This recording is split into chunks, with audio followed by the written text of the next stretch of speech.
গাইবান্ধা যাব, গাইবান্ধা ঘুরে যাব। সকাল সকাল চলে এসেছি গাবতলী বাস স্ট্যান্ডে একটা হোটেলে নাস্তা সারলাম। আমাকে বলা হয়েছে যে 8:30টায় বাস, দেখা যাক, আশা করি ঠিক টাইমে আসবে এবং আশা করি ভালো হবে।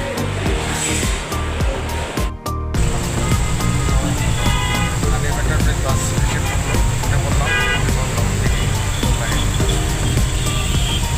সিটগুলো মোটামুটি আরামদায়ক আছে।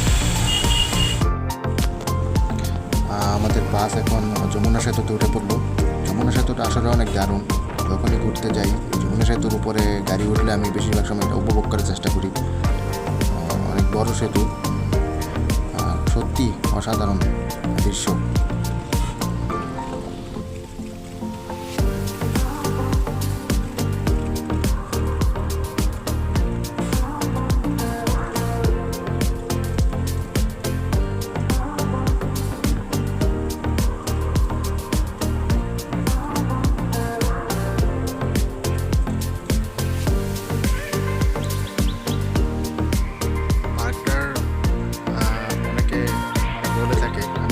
এডুকেশনাল পার্ক বলার কারণ কি?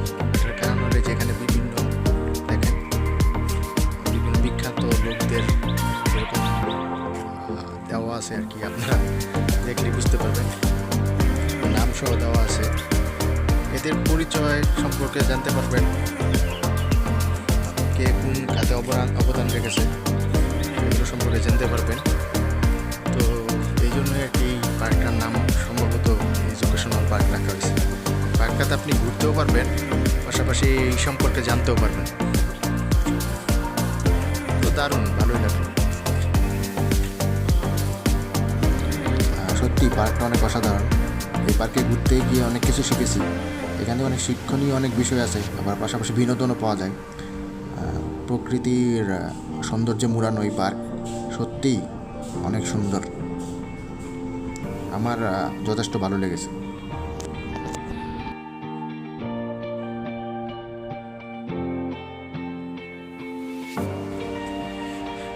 সব মিলিয়ে ভালোই লাগছে এই পার্কটা। অনেক কিছু শিখতেও পারলাম, আবার ঘোরাঘুরি হলো। আপনারা চাইলে গাইবান্ধা জেলার এই পলাশবাড়ির এই ড্রিমল্যান্ড এডুকেশনাল পার্কে কখনো সুযোগ হলে ঢুকতে পারবেন। এবং আমি মনে করি এখানে আপনি ঘোরাঘুরির পাশাপাশি অনেক কিছু শিখতে পারবেন। বিখ্যাত লোকদের পরিচয় দেওয়া আছে, আর জায়গাটাও বেশ সুন্দর। আমার কাছে ভালোই লাগছে।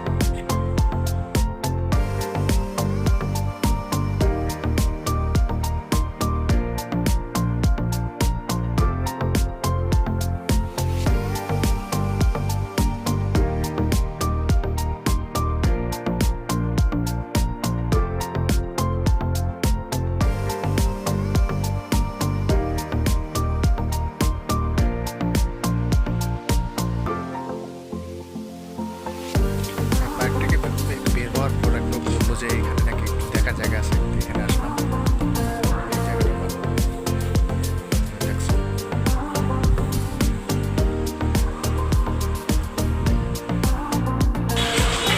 শহরে নেমে এখানে চাঁদনি নামে একটু পরে খাবার খাই, শহরের ভিতরে কোন জায়গায় ঘোরাঘুরি শুরু করি।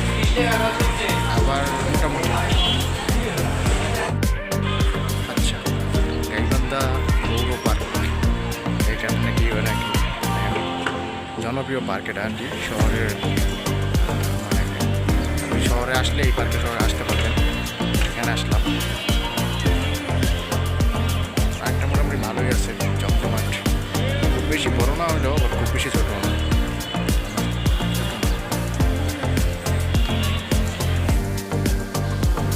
গাইবান্ধা পৌর পার্কটি আসলে অনেক সুন্দর। এখানে অনেক মানুষ আসে সময় কাটাতে, অনেক পার্সোনাল টাইম স্পেন্ড করে, আবার অনেক অবসর সময় কাটায়। সত্যি পার্কটা সময় কাটানোর জন্য অনেক ভালো। আমি যথেষ্ট উপভোগ করেছি। অনেক মোটামুটি অনেক সুন্দর আছে।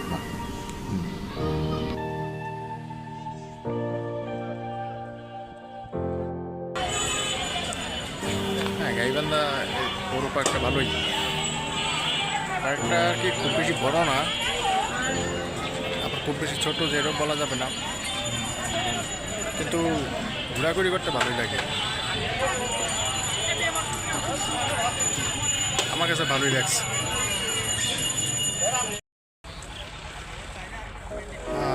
ঐতিহাসিক বালাসীঘাটে চলে আসলাম। গাইবান্ধার একটি অন্যতম বিখ্যাত জায়গা এবং একটি ঐতিহাসিক, কারণ এখানে নাকি আমি শুনছি যে রেলগাড়ি ফেরিতে করে একসময় পারাপার করতো। তো আমরা সাধারণত বাস দেখি, রেলগাড়িও নাকি যেত, সেই জন্য এটা বিখ্যাত। নদীটাও কারণ আশা করি আপনার নাম জানেন, তাই নাম বললাম না।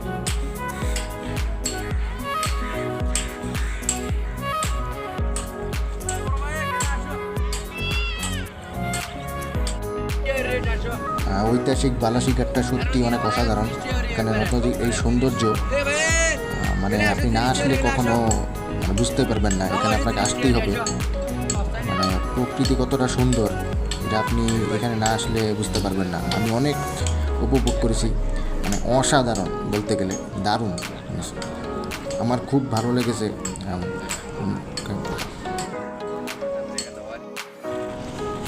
150 টাকা একটি নৌকা ভাড়া করে ঘুরতে লাগলাম।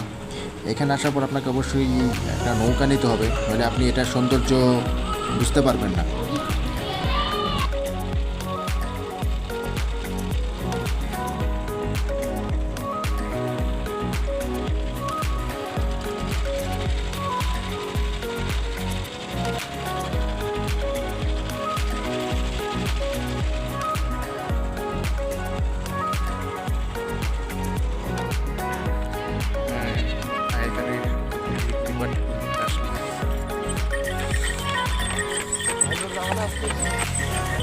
ঘোড়ার গাড়ি না,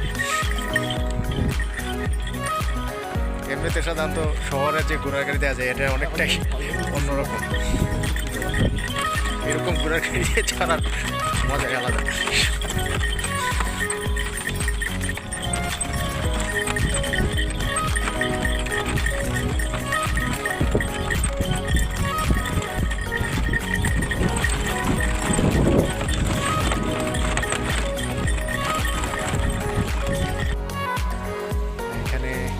গাড়িতে চলে একটা গ্রামে আসলাম।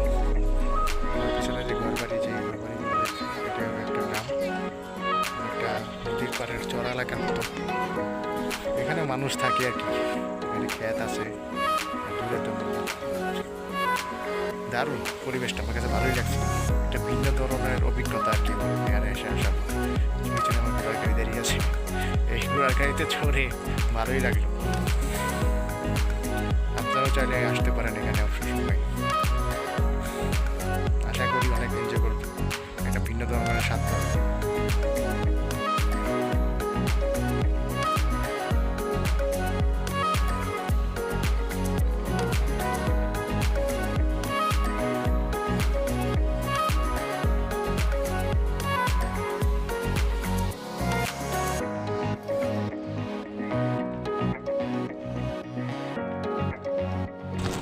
এখানে আসলে আপনাকে সন্ধ্যা পর্যন্ত থাকতে হবে।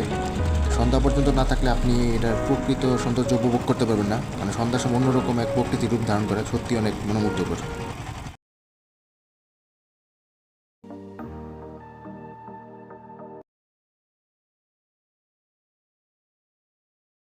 রাতের খাবার খাওয়ার পর আমি এখন রেল স্টেশন চলে আসলাম। এখান থেকে বিমান এক্সপ্রেস ট্রেনে করে ঢাকা চলে যাবো।